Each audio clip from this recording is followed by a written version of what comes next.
So let's just get started here. Reading from an article in Time magazine by Nash Jenkins. Republicans have a bill to repeal Obamacare. They don't know exactly what it will do. See, Senate Republicans have just days to pass a bill that would repeal major chunks of the Affordable Care Act, scale back federal spending on health care, and dramatically change health insurance in the United States. But they don't know exactly how it will work.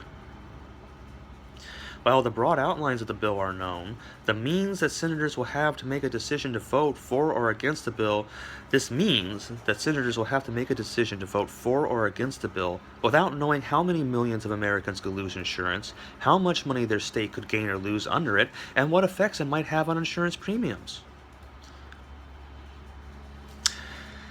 You know, I could give you maybe 10 reasons why this bill shouldn't be considered, said Republican Senator Chuck Grassley of Iowa.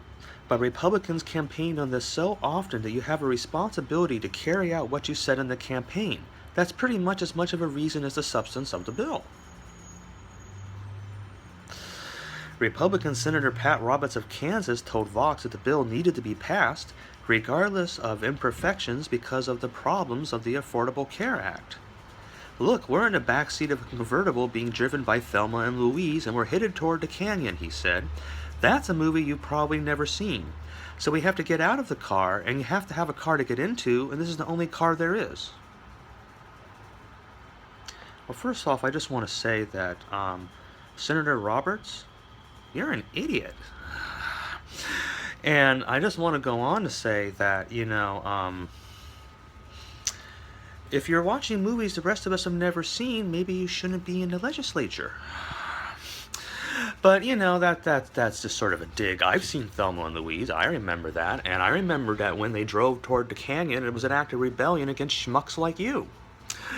So, anyway, what happened was that, you see, and by the way, I haven't had a car for years, and I live right here in the middle of downtown LA. And when I got out of my last car, I didn't look around thinking, Jesus Christ, I'm incomplete in life without another car to get into. People didn't have cars for eons, you fat schmuck. Oh, sorry. I have no idea what your weight is, but it's fat cat is what I'm trying to say here.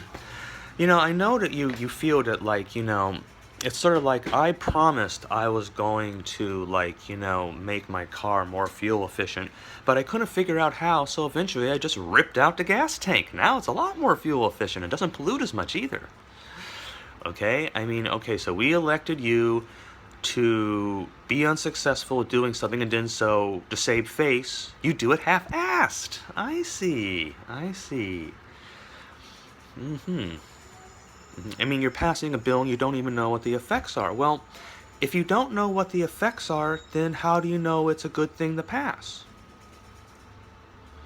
If you don't know what the effects are, how can you say that it's better than what's already there, which we do know what the effects are, and thus could reasonably come up with a better plan for, rather than just be politically expedient at the expense of millions and millions of people's lives. And and you're just talking about Thelma and Louise, two people, okay? There are a lot of people out there, and not all of them are like you, and they deserve health care because they're human beings, and they don't belong in this cutthroat box that you got everybody in, okay? People are human, and by being tolerant and by accepting that they're human, you have to admit that not all of them matriculate through, grade school, and then through junior high, and middle school, and high school, and college. Some of them, just give you a real quick example, guys. This one girl, okay, very bright, she applied to go to university. And she applied saying, I have great grades, but I don't have many, extracurricular activities because my Latino family spent the entire time having me have to work in their shop, because otherwise we would have starved to death, and so I wasn't able to do as many of those things, but I've saved up enough money to go to college, and now I'd like to do it. And I was a reporter on this acceptance board, and when they came to hers, what they said was, well, she doesn't have very many extracurricular activities. And so she got rejected. So what I'm trying to explain to you guys is that if you're going to start ridiculing your constituency by talking about movies they've never seen, Maybe you don't know enough about their lives to be throwing them away on gambles for your own career in the first place.